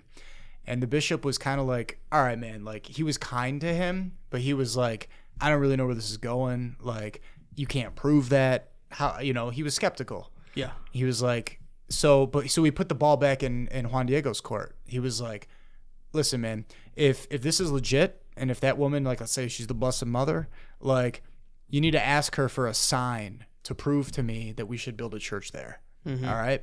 So Juan Diego, a very simple, humble guy, which is typical of people where Our Lady appears to them. He was like, all right, that's what I'm going to do. He obeyed the bishop. He just listened. He listened to the lady, got there, got this message, goes back. So he went back to where he was in the mountainside there. And again, I said this was December. So this is like coming into winter, right? And usually like a lot of plant foliage is kind of dying off at this point, if not dead. Okay. So the lady appeared again and she was like, I want a church built here. He's like, listen, you need to give me a sign. I already talked to the bishop like you asked. And I'm paraphrasing, by the way, but I'm telling the story. And she was like, here's what you're going to do. You're going to take these roses. You're going to go find roses on a bush, collect them into your tilma, which is a tilma is like a cloak that's made out of cactus fibers. Wrap it in your cloak, go back to the bishop, show him the roses. So he did that. Now, the first thing that's pretty otherworldly about this is that he actually found the roses right as she directed him to, because the roses would have normally been dead by then. But they were alive, vibrant. He picked the roses. He collected them in his tilma, went to the bishop, opened it up, and that appeared. That image, this image of Our Lady. And I know you're paraphrasing, but in other words, this was documented. I mean, this what you're telling me. Oh, big time. That's what I'm trying to say. Yeah, documented. Well, and in Guadalupe, Mexico, to this day, yes, that tilma still exists. Yeah. It's up there. Yeah. You can go. It's actually kind of. Some people like to joke. In it's the like jungles. It feels kind of almost commercialized if you go to this pilgrimage site. Like commercial, like tourist commercial. Yeah, touristy. Like, you got the millions of people a year go there. Yeah. No, dude, this is what they do now. They've got it behind this giant like bulletproof glass thing. They had to make it bulletproof because an atheist back in the 1920s he actually planted a bomb under it. And the bomb actually exploded, but the image didn't get destroyed. So that's another miracle that came later. But there's a conveyor belt. You get on just a standing conveyor belt. You get on a conveyor belt and you pass by the image, and then like keep going, keep it moving. Going. There's so many people. Get the line go. We got another Greyhound bus on the way. Basically, human beings got involved, right? Yeah. But let's just finish the actual what happened. This is what's so crazy and awesome about this image that your grandmother gave you. It's that, many refer to this as actually the only self-portrait of Our Lady that we have. Now, there might have been other apparitions or things that have happened since then to since change that, but that might be true to this day. Either way, it was true for centuries since this thing came out, right? December 12th, 1531 was the day that the opening the Tilma event happened. So to this day, December 12th every year is the feast of Our Lady of Guadalupe. That's how I remember that. So, coming right up before Christmas there. And one of the things that's so miraculous about this image is that, one, cactus fiber tilmas typically biodegrade within 15 to 30 years. Yeah. They just don't, they're not around anymore. Right. This thing, it's been about will be coming up on 500 years in 2031. Yeah. It's still there. Yeah. It's totally legit. Yeah. It's right there. Yeah. Another thing, because as the centuries went on and our technology got better, more and more modern scientists kept looking at this thing and learning new things. Right. Another thing is that it seems like the colors on it are like almost superimposed on top of the image. They can't like, it's not like paint. You're talking about like the red and the green and like All of it, all the colors that make up that are on the imposed, like tilma. almost like a stain. It's like, almost like there's like it's not like no, nobody was a. It there's wasn't no a paint, pigment. It was there's just no like, pigment. like it's a, just kind like of like stain of hovering color. on it somehow. Yeah, look this stuff up, man. This is heavily like documented. this. I don't know, but I'm learning right now. Dude, I mean, it is the wildest thing. And then if you actually look at, you've got, we're off camera here, but we have a beautiful image of it that we can reference. You've got look at like all the flowers on her dress. Yeah. They've actually, if you turn that sideways, they were able to, that's actually a map of Mexico. Is it really? Yeah. It always has been. You can look up YouTube videos and it'll show you.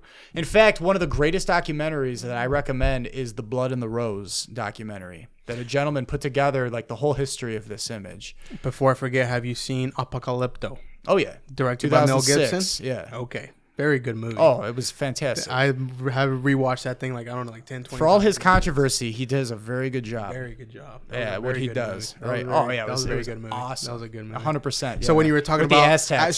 sacrificial, I was like, yeah, they did. I was like, yeah, they man. went deep into that. They want some rain. They're going to go get the nearest tribe. Exactly. Crazy. Yep. And then when she put on her cloak there, you see with the stars, they've actually superimposed those stars to the snapshot of how the constellations in the universe were actually configured At that time? at that exact snapshot of time backwards. Right.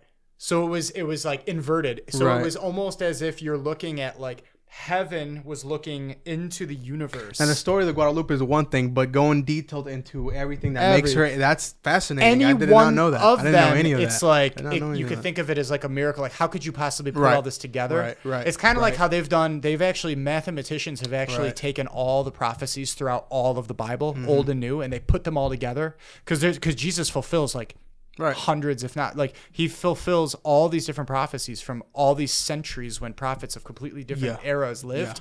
They said that like the mathematical ability for that to be like faked or for you to try to duplicate that again is like 1 in at least trillions. Like it's just like it's mathematically pretty much impossible. Impossible. There's no clear definition or there's no answer to how this came about. It's just that it did come about. Right. Yeah. And there's so many more things I could say, but just to wrap it up, I want to kick the ball back to you. Is in the 1970s, there was this Japanese scientist who, I don't know if he was an optician or he just knew optometry, but the science of the eye, he actually honed in on the eyeballs of that image. Okay.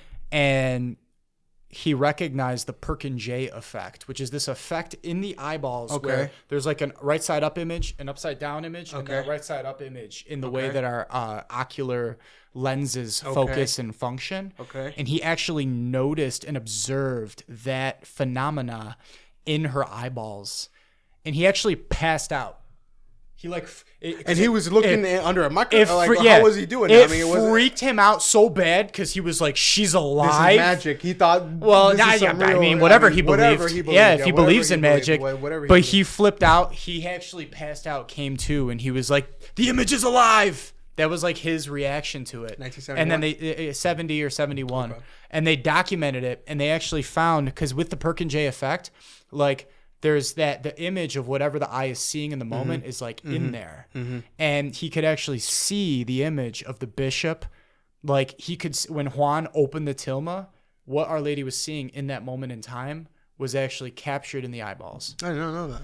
It's crazy. These are all fun facts for me. Yeah, man. And that's all wrapped into what your grandmother gave you there. And so what are the raw dollars and cents of all that happening, right?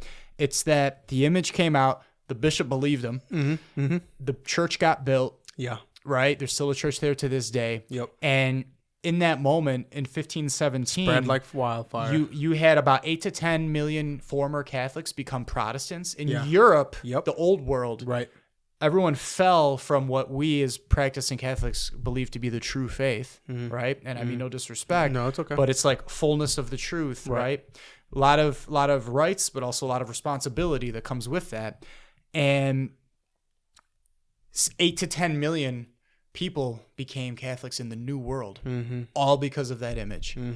Crazy, man. I did not know that. Yeah, but beyond the image, because it's just a sign pointing to a thing. Right. And the thing is the person, the reality is that Our Lady, our mom, came to help an entire people, the Mexican people, predominantly, first and foremost. Yes, sir. To come to know her son. Shout out all my Mexicans out there. My man. And it was a great privilege and honor as a non-Latino to be able to share that story with you, man. You don't happen to hablar poquito español, do you? Sí. Sí, poquito. Sí, un poquito. Más o menos. Estudié para 10 años, pero no úsela para 12 años. All I had to hear was más o menos. Only the real ones know what más o menos means. That's crazy. That's crazy, man. That's interesting. Sí, estudié en la universidad. Cool. Oh, sí? ¿Una clase? ¿Un semestre or 2 semestres? No. I mean, de grado 6 a totalmente en universidad, colegio. Wow. También. Wow, that's good. Hey, sí. Out of all mis amigos que... I'm going to learn Spanish so we could talk Spanish. Out of everyone I know that's hit me with this, you got me, man. You got me, man. For a white guy, you got me, man. I appreciate you, yes, bro. Sir. Yep. I actually identify as European. That's cool. You look European. I'm not you look like you got a little European. I don't even know what white means. Those are blue. You got blue eyes, though. You got them. You got true. the good ones. It's true. I appreciate that, man. I got the little poopy Mexican 100%. Browns. It's okay, though. Yes. Sometimes they get a little honey, but... It's not poopy, man. A little poopy. You know what I'm saying? Well, I'll leave that to your future wife. Yeah, I'll leave, yeah. Yeah, you know what I'm saying? But... All right, so you want to close it out on some proper controversy? You want to let's go for it, man. Let's go for it, man. Let's go. Why are you? I don't want to hit the pro-choice. Let's not hit the pro-choice.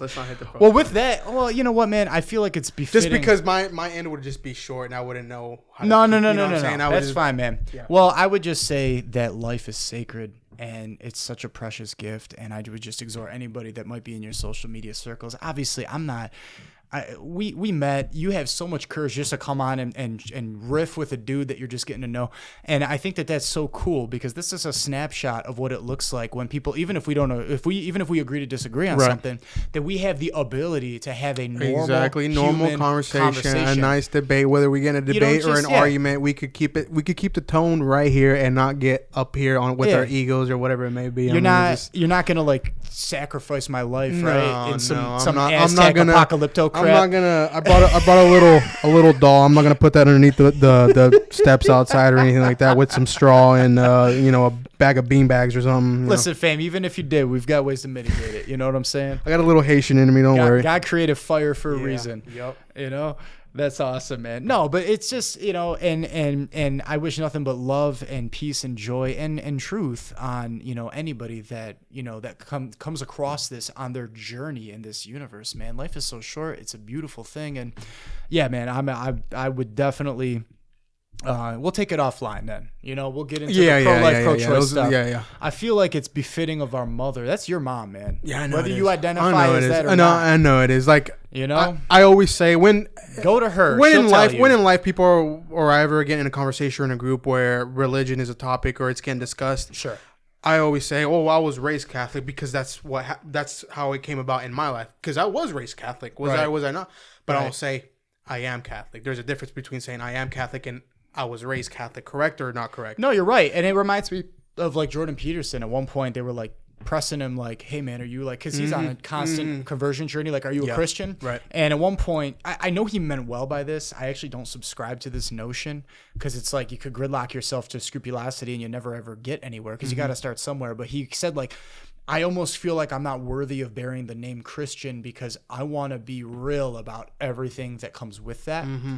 And I think he's coming from a good place with what he means by that. It's like, in other words, he's basically saying in his Jordan Peterson-y way. And in his tone. His Jordan Peterson tone. All he could have said was, I don't want to be a hypocrite. Yeah. Right? Anyone seeking truth and goodness hopefully doesn't want to be a hypocrite, right? Yeah. But the fact of the matter is that we're going to fall short. We're going to sin. We're going to make mistakes.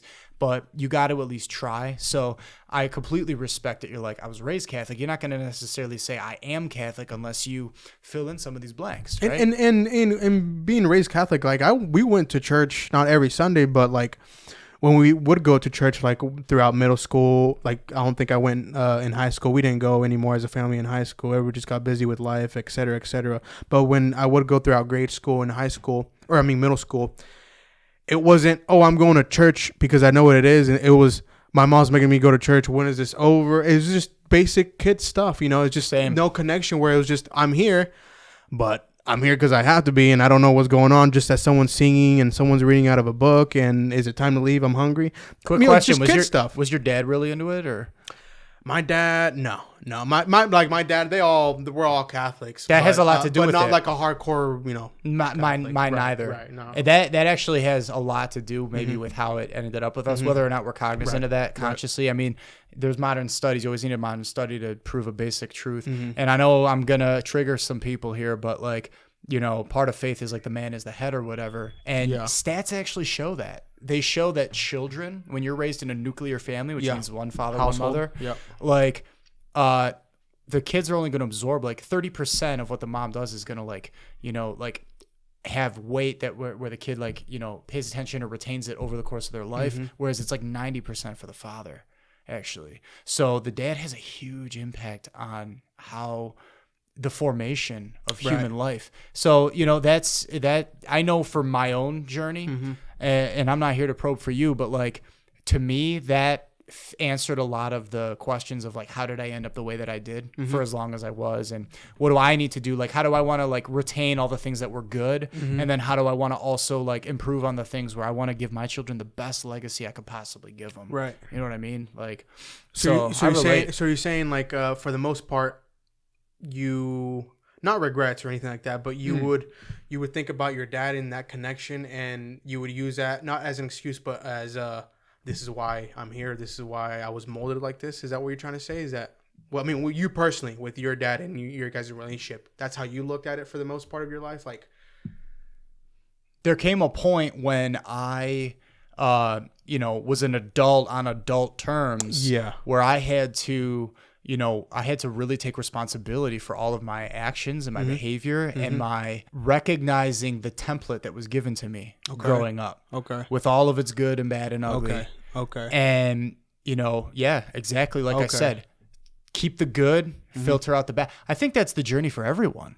Right. You hear, I mean, people that are honest with themselves, right? Exactly. Like you want, you hear people say a lot of times, I want my kids to have it better than I had it. Yeah. Hopefully that's what the goal of any parent. And that's really kind of like a generational endeavor. You have to really part of soul searching is recognizing, what came before you and what worked and what didn't. Another perfect example, right? How did we get on this whole topic? We're talking about the way we were raised in our faith and how we related to it or didn't, right? Like one thing that kind of like, you run into this a lot, and you it is what it is, but sometimes people are like, well, I was raised in such and such, but now I think for myself, or now I do this, or now I do that, or whatever. Or it's like, well, that's not how I was raised. That's not what my family does. It's like, what I'm getting at is, I'm not Catholic now as an adult, right? Because I was raised in it. I mean, I was barely raised in it, to be honest with you, right? And I'm not Catholic now because I just decided to, do my own thing for a while, right? Like I had a whole dating life and everything else, like you were saying. And then like, I wanted to do things God's way. Like I didn't just revert to Catholicism because it's what I kind of had some seeds planted growing up. No, I came to it on its own terms because I studied all the world religions, everyone I could get my hands on, Zoroastrianism in ancient Persia, like all of them. Okay. And sure, like the emerald tablets of Thoth or Thoth or however you say that, right? Like the Hermetic, ancient esoteric, quote unquote wisdom. I studied all of it. I read the Bhagavad Gita. I used to think that was an ancient Veda from Hinduism until I realized that it came out. I've never even heard that word in my life until now. just the 1 to 200s. I was reading that in my college years or whatever, undergrad years. But my point is like I came to Catholicism because it made sense to me that it had the fullness of the pie. Like if you think of truth as a pie, I think all religions have a percentage of the pie. Good. Good example. What you're shooting for is the full pie. Why would you want anything less? Good example. Yeah. So that's what I mean. And and when it comes to soul searching about how my family life had an impact on my ability to get to this level of enlightenment, if you will. I totally had to be real, because you've mentioned a lot of times, one thing that you've mentioned, and then we actually get into this in episode 26. If you ever want to come start checking out some of these things, it just came out today, actually, as of this recording.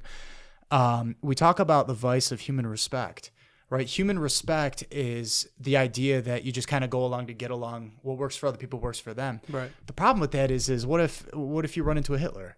Again, it's back to that relativism, you know? And so, you know, human respect is like, well, I know that that's going to offend my family and I ride and die with my family, so I'm going to suppress my journey to the fullness of the truth for their sake. Human respect would hold you back. And that's just an example, right? Like human respect is also like my pastor at my church is not doing everything the way he should be doing things.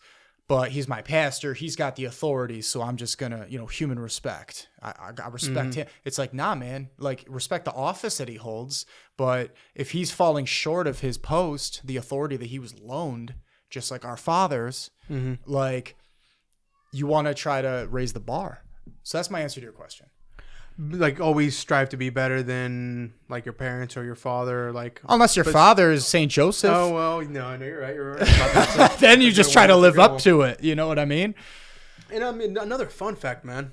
Yeah. With my parents, growing up, because first off, my parents crossed the border like how you would stereotypically hear in the movies or, you know, online where, you know, swimming throughout the river and hiding in cornfields from choppers with spotlights and immigration with dogs and stuff like that. So as growing up at kitchen tables, you know, throughout grade school, middle school, 6th, 7th, 8th grade, it would always be like this one time we were crossing right here and we had to hide over here on the side because there was an immigration patrol car with some dogs looking for us. And my mom was pregnant with myself, almost drowned if it wasn't for the coyote, you know, a smuggler, like a human smuggler, saving her from the river. That's not stereotypical, man. That's an adventure. Having to run in the cornfield, having choppers in the rain, immigration look for you, going through checkpoints and like trunks and stuff like that. Yes. But the sole purpose of those adventures were specifically so her son could be born over here, a United States citizen, so that one day I could give them citizenship. So grade school, middle school, high school, it was always can't wait till you're 21 because you're going to get us papers. Can't wait till you're 21 because you're going to get us a visa. And when I hit 21 and we had to pay about $20,000 to a lawyer and go through the bureaucracy, I'm happy to say that my parents are not citizens, but they have their visas, their IDs, and they can't be touched anymore. But it was just always like, I'm more fascinating now as an adult because as a kid, it was just, yeah. Man, damn, that was crazy. But like seeing it go into fruition and how long of a process it took that they knew it was going to take, but that they risked the sacrifice they made. It and the sacrifices they made. That's why I said those are my heroes, because without them, vice versa, I wouldn't be here and they still wouldn't be here. And who knows where I would be or if whether I would sound like this and have the things I have now and the experiences and the opportunities and the connections and vice versa. So, I mean, those people really are my hero, and it fascinates me to know that they really did live that life that we joke around like, oh, they're, you know, immigration or border patrol or river. Like they really did do that stuff. They like, did it and they succeeded. And this is what's even funnier is that I didn't know I was ungrateful back then until the first time I went to Mexico by myself at 20 years old. I went before they could go back. The last time they were in Mexico was like 97, 98. Okay. That's about when you were born. Exactly. So the fact that they haven't been there in 20 plus years, I went just to go check it out myself. And this is how I knew I was ungrateful, guys. I went to the middle of nowhere where my mom was born. My mom was one of those people that were born on a farm where you have like one of those special nurses in a skirt and deliver the baby in your, what do you call it? A midwife. There you go. My mom was born that way. And I saw the house she was born in, which my grandpa built with his own hands. This place is 30 minutes from the town, from the closest town, right? 30 minutes, and then another 20 minutes from the public road on dirt. No utility poles out there, in the middle of nowhere with like goats and chicken. Mexico, like mesquite bushes, like in the middle of nowhere. Little tumbleweed. I saw where she was born in the 60s, let alone it's 2023 or 2020 when I went, and there still isn't electricity. So that's how I knew. Man, I'm over there complaining about toilet paper and not being able to afford a Subway sandwich or whatever. I'm complaining about stuff that I shouldn't be complaining about, and that's how I knew I was ungrateful. Wow. And it humbled me like that. the minute I saw where my mom was born and the vibe and everything, I'm like, it humbled me right there and then. Amen, brother. Amen, yeah, it reminds me of the maybe you've heard this quote. It's like, like hard times, make for. I'm gonna mess it up. It's like a circular thing. You go through hard times and it builds character. Yes. And then having it good makes for easy times, and then easy times make you soft, and then when you're soft, you end up falling into hard times again. And there was sacrifices because, and I didn't know this now, but now as an adult and I see things how I do now, there were sacrifices because as a kid, I'd always be like, oh, can I get this for my birthday? And being poor, right? But I didn't understand why my parents were poor. Well, they're hardworking. They both work full-time jobs. They both feed us, make sure we have food. But why am I really poor compared to all my other friends? And right?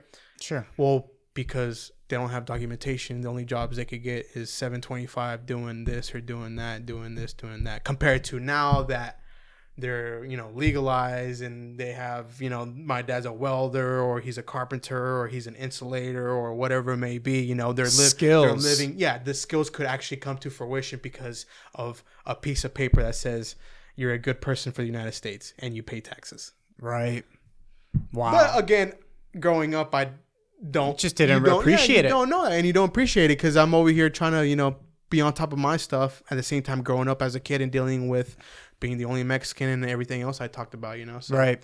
I went around the country a couple of years ago, and we were in Santa Fe, New Mexico, and we were down at the south near the border, and I remember talking at one point 'cause I had some untimely injuries, so now I'm in these ERs and the media cares in states that I have I don't know anything about these states. It was a little harrowing at times, but it was part of the journey. It was awesome. I don't regret anything. And I remember in Santa Fe, New Mexico, I would speak with, some of the nurses and the doctors and just learning about what's going on in local culture by the border. And they were saying a lot of us were kind of pressured to assimilate. Right, to assimilate to the American way, to maybe give up our native tongue, and it broke my heart to hear that because I'm like, I feel like, I have 4 cultures within me, right, 4 ethnicities in Europe. Right. So some argue that means you're going to have a spiritual schizophrenia because you can't relate to any one of them. Right. So that's something that I don't wrestle with that, and quite frankly, that's one reason why I'm grounded in my faith. Right. One of my family members, a cousin-in-law who's half French, half Chinese, was on The Rich Dawn some episodes ago, and we talked about this at length. Okay.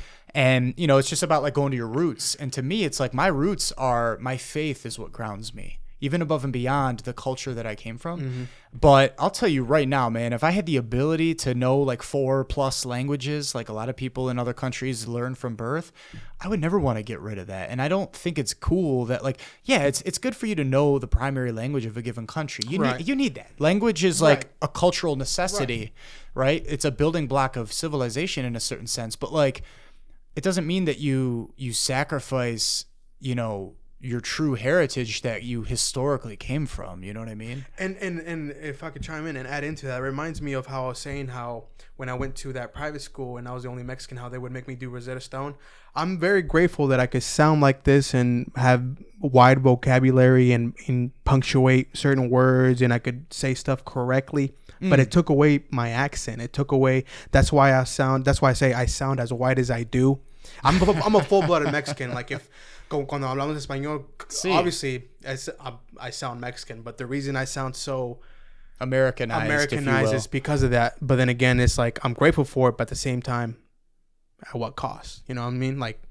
How you were just saying, America's an experiment, man. Yeah, the land of the free. I mean, we assume that it's the beacon of whatever, but I mean, there's other nations and peoples that would swear, talk about rules for thee, but none for me, by keeping their own ethnic purity while not caring about anybody else. Right. Isn't that crazy? Yeah, that's in other words, selfish. I used to also be a selfish person, so and we all could fall to it. We're all a remove grace away from becoming the next Hitler, by the way. You know what I mean? And it's only by the grace of God. There go I. I'm. You talking Kanye? You talking Yeezy or? You mean Ye? Yeah, formerly known. Yeah. Kanye wasn't a Nazi, bro. You know, I'm talking Runaway, Homecoming, Good Morning. Good morning. Yes, sir. I'm talking Good Morning, man.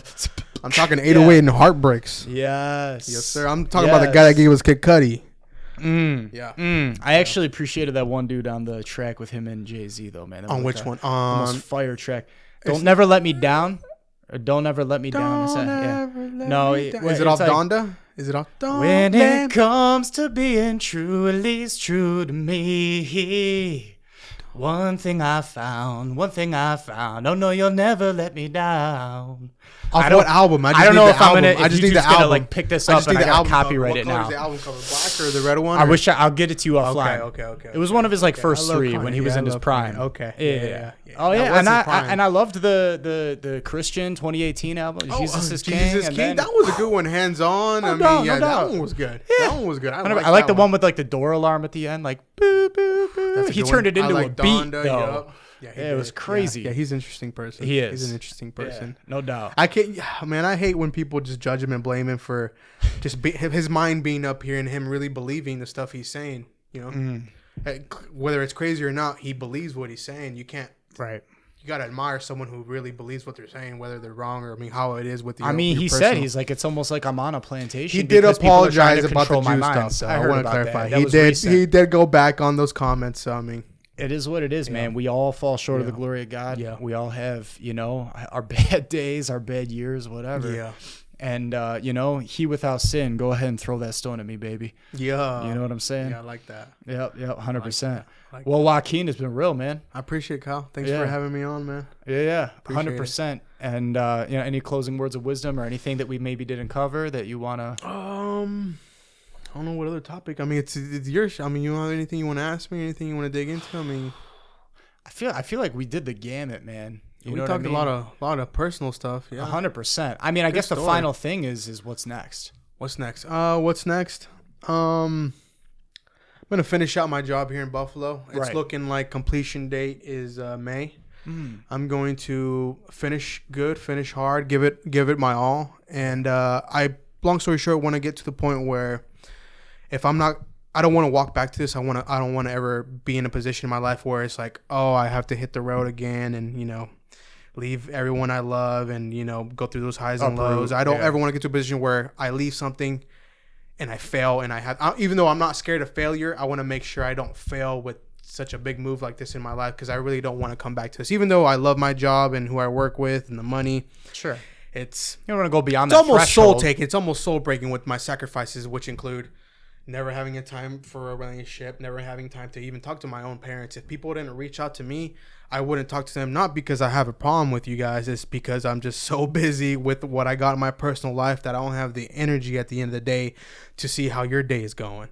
And it makes me feel bad sometimes because this past year, I've had 4 or 5 friends call me and be like, hey, man, it'd be nice to hear from you. And it makes me feel bad because I know I could be a better friend, but I'm dealing with 10 times the stuff you're dealing with. I just don't have time for it. And it makes me feel bad, especially when people are being outspoken like, hey, man, can you call me once in a while?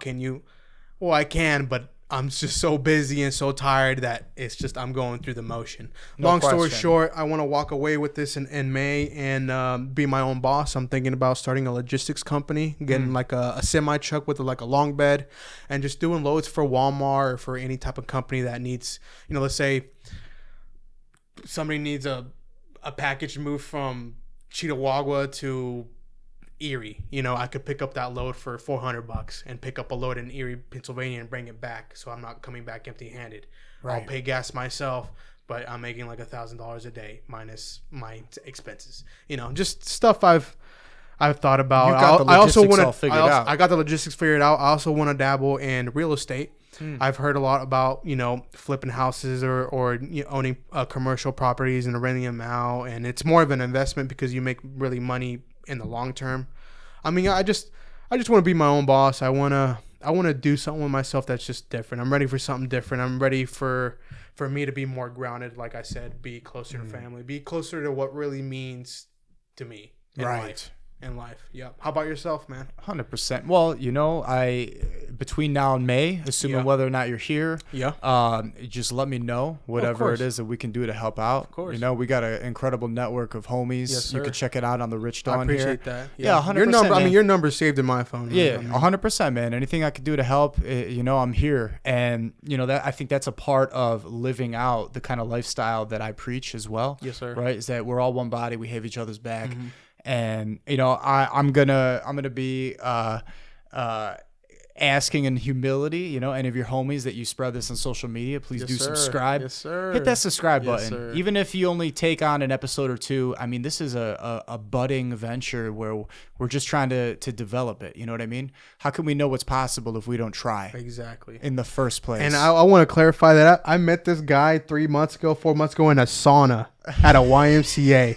And that's the only conversation I've had with him, and now I'm here in his own studio doing this. So I just want to make that sure, man. That anything is possible. Me and Kyle barely know each other, and we're having a great time. And this guy's a very good guy. You could tell. I have an expression that I like to use all the time, and I only say it when it's real. Real recognizes real. Amen, my brother. Sir. So that's it for me, man. That's what's next. Thanks, we're going to make it happen. Thanks for having me on, man. Thanks for having me on. Had absolutely. A good time. Thanks for the cranberry, the best cranberry in the whole all of Buffalo. My man. So, and if you enjoy content like this, again, we exhort you to hit that subscribe button. I know my man Joaquin's got my back on that. All your homies out there, let's grow it. Yes, sir. And you can check out all the other episodes of The Rich Dawn right here. And God bless you.